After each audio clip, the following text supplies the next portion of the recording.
Do game companies just not hire PR people?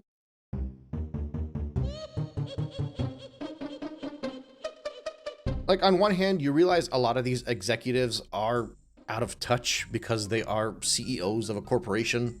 I mean, yesterday I went on a rant about a former Sony executive saying that $80 games were a steal.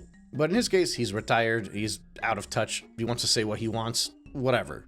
But some of these dudes that still work seem like they need to hire themselves a personal marketing manager because they're saying a lot of very idiotic things. Almost immediately after finishing my video yesterday about Yoshida, Randy Pitchford, the CEO of Gearbox, went viral because he effectively told gamers to pull themselves up by their bootstraps so they can afford their game, just like he did back in the 90s. And okay, so in fairness, Randy Pitchford is a little bit of a psychopath, and this is hardly the most offensive thing that's come from him. Many may remember that in 2018 there was a controversy around him having a USB stick with some, let's say, very inappropriate child-related stuff on it that I won't mention because this is a family-friendly channel. But Wade Callender, a former Gearbox lawyer, filed a lawsuit against Pitchford that alleged that Pitchford had left a USB drive containing sensitive Gearbox information and explicit content on it at a medieval times in 2014. And Pitchford's defense? Actually, his clarification was basically, this is for research purposes. That's where you can't make this stuff up sometimes. Now, why he felt the need to take this research with him to a medieval times is a whole other psychological issue to decipher, and I am just not equipped enough for that right now. But even now, while I'm sitting here trying to make this video, the dude just says the most absurd stuff sometimes. So just a quick recap to catch things up to speed, because I think there is a little bit more to unravel here than you would think.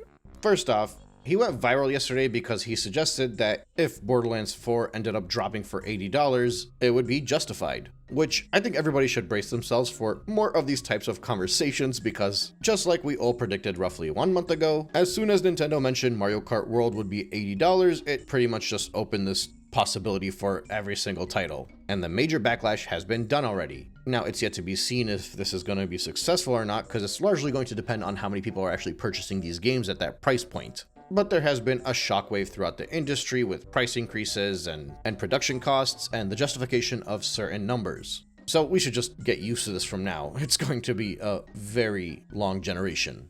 So a random fan on Twitter told Randy that the game better not be $80. Don't take that risk. A lot of gamers aren't going to pay $80 and feed this notion of constant increase of the price tag. You are the CEO, you have some say with the price when it comes to your publisher. To which Randy replied that it is not his call, and if you're a real fan, you'll find a way to make it happen. My local game store had Starflight for Sega Genesis for $80 in 1991, when I was just out of high school, working minimum wage at an ice cream parlor in Pismo Beach, and I found a way to make it happen.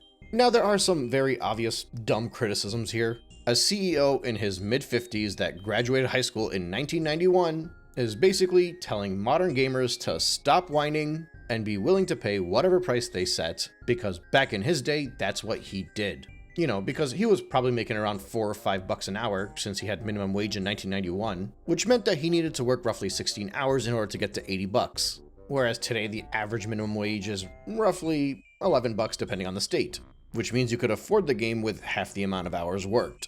Now, I won't turn this into an over-obsessive discussion about why it was clearly easier to afford a game back then in 1991 on minimum wage than it would be now, but I will point out a few things. According to Wikipedia, after high school, Randy went to UCLA, where, if you were to adjust for inflation, tuition has basically quadrupled since then. So if you adjust the value of that $80 game in 1991 to today's numbers, you're looking at that tuition of the time costing roughly 20 copies of Borderland. Whereas today, tuition would cost you roughly 475 copies of Borderland.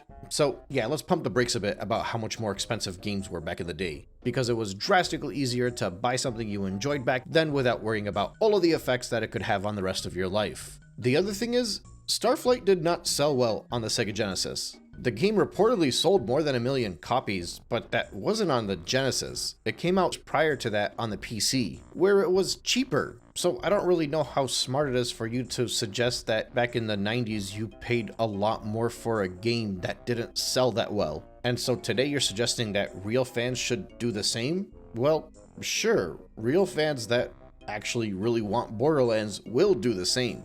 But not everybody is gonna work minimum wage and save up the money just so they can buy Borderlands at 80 bucks. Only the diehards are. And if that's the kind of success you're looking for, by all means. This is why I wonder how these people do not have PR managers. And if they do have PR managers, what are those PR managers doing? How are they not taking over their Twitter accounts and telling them, hey, don't post anything, I'll take care of your public persona? And believe it or not, this wasn't even the worst thing he said over the past 24 hours. Devolver Digital decided to get into the mix. They said you're gonna be able to buy Mycopunk for you and 3 of your friends for the price of 1 copy of Borderlands 4. You know, they're being a little bit cheeky, showing off the indie game, implying how much cheaper it's going to be than Borderlands 4, giving gamers something to invest into if they don't think that the $80 price tag is worth their money. And Randy, the brilliant man that he is, just gave Mycopunk the best form of PR they could probably ask for, because he tweeted that Mycopunk is cheaper than a point of meth, and probably has fewer side effects too.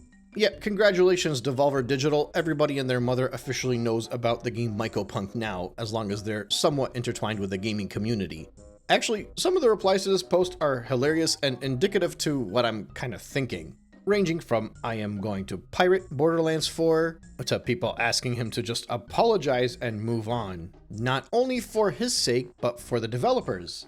And for the buyers. There are a lot of people who are very excited for Borderlands 4, and Randy is putting them in a predicament where they have to wonder, is this worth buying now, knowing that I'm going to be supporting this lunatic? As well as somebody asking if anybody is poisoning the company figureheads because they all get rich and turn into crazies. But these are excellent points, and they stem from a greater issue in the gaming industry. There is a sense of invincibility by these companies. They've built up this assumption that no matter what they say, what they do, what they offer or don't offer, it doesn't matter. You're going to want to play the games, so you're going to fall in line and play by our rules. And this obviously isn't new. This has been happening over a long period of time, because people that want to play video games are going to play video games, and they want to play the newest ones. And as far as many regular people are concerned, they don't know the stories behind the game, they don't know who the developers are, they see logos, that's about it. And they just keep purchasing whatever it is that goes up for sale. And the devs know that. That's why we keep talking about hubris. That's why in their brilliant minds they can find ways to make things much easier and much cheaper for them and assume that no matter what they do, we'll be willing to pay for it and oftentimes pay more for it. But that only works until it doesn't, until a line is crossed. Obviously, price points are a big one. We saw that primarily with the PS3, as well as the 3DS to an extent. But there were other moments of pushback. The Xbox One was a massive one. Don't require online. Don't force people to buy the Kinect. And most importantly, don't say anything dumb like if you're too poor to have internet, go buy an Xbox 360. But this isn't just limited to consoles. There have been backlashes towards decisions that were made for the software side of things. Remember BlizzCon 2018? When the Diablo team was booed because they decided to go mobile, and their brilliant response was, do you guys not have phones? And I don't know, I'm getting a lot of that same energy here when it comes to that $80 price tag. Like, it'll be interesting to see how many games actually sell at that $80 mark. I imagine there are plenty that will and probably could, but even many of those aren't going up to $80, or at least not yet. For example, if you told me games like Madden and FIFA were going to go up $10, I'd expect them to still sell very well, because many people that buy those games, those are one of the few games they buy per year. And a lot of times the people that buy those games, they don't know what's going on in the industry. They're just like, well, I got my console and I buy my sports title every year. Call of Duty is another example of this. I imagine if they were to jump up the price, people would still buy it. Arguably Mario Kart World as well, but that one is going to be an interesting one to keep track of because it's going to get a lot of sales strictly due to the bundle. At the moment, we don't know how often that bundle will be available, but I'm pretty sure it's going to be incentivized purchased by many because in their minds, they're buying the bundle and saving $30. Whereas if it remained at 60 or 70 bucks, someone might not necessarily want to buy the bundle because they either want it physically or they don't necessarily want Mario Kart.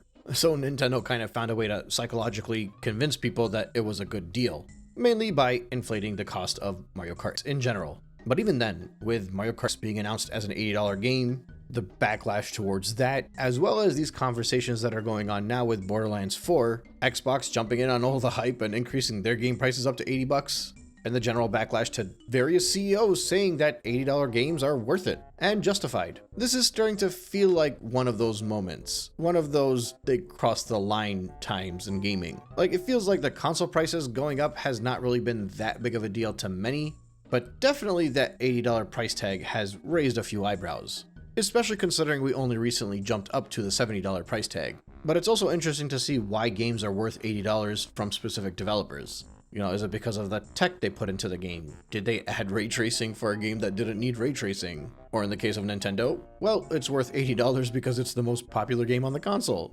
Actually, today we found out that Mario Kart World is even a funnier situation because it started off as a Nintendo Switch 1 title. They kept working on it and kicking the can down the road because Mario Kart 8 Deluxe kept selling so well. So why would they feel the need to release a new game if they can just keep getting away with the old one being purchased? It's the typical slow drip feed that Nintendo has been doing, but it's kind of funny to hear them admit it out loud.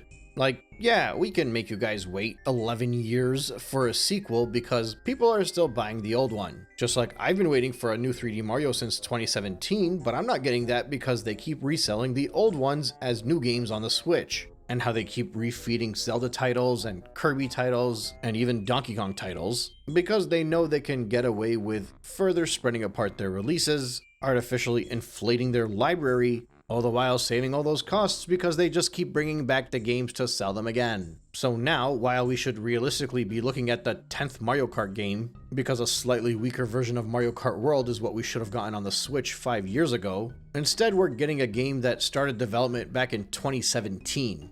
And somehow, there's not even an inferior Switch 1 version being launched alongside of it, even though that would clearly be possible, whether it's by segmenting up the tracks more or knocking the player count back to 12 players, or just like one of the developers suggested, turning down some of the visuals a bit. But despite all of that, their sales were phenomenal. They've made a lot of money. All of these companies, they keep making a lot of money. Lots and lots of sales, lots of corners being cut, lots of people getting laid off. It's an industry-wide issue. The more money these companies make, somehow the worse they're doing and they need to increase prices. And it just doesn't make any sense. And to me, it looks like there is just a lot more backlash for this $80 price tag than there has been on anything in a long time when it comes to the gaming world. And it's so weird to think about the past 5, 6, 12 to 18 months even, especially as a Nintendo fan. So many of us were on a high. We were so excited.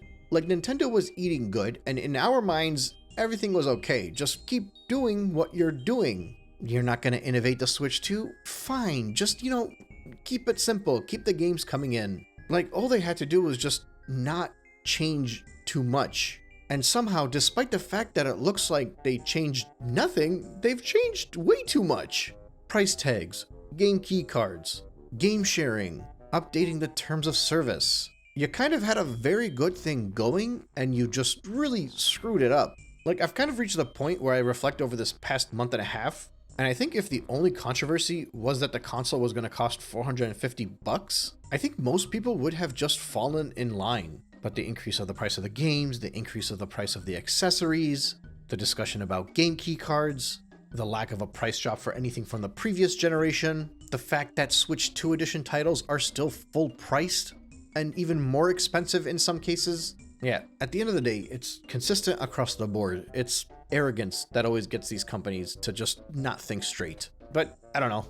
In the beginning of all this, I didn't have any hope for any pushback, but the more time that goes on, the more hope that I have that there is actually something happening here. I don't know what it's going to lead to, but I hope it leads to something valuable. I think a lot of scummy practices are going to make it through all of this, but it will be interesting to see what doesn't. It's just that right now, it's all in the hands of the companies. And if they continue to sell well, it's going to remain the case. If people actually decide to not buy into this stuff, not purchase an $80 game, not buy the Switch 2, then who knows? On the other side of this, we could see some kind of course correction. Either way, I'll be closely monitoring the situation, and we will speak about this many more times until we get to the end of it.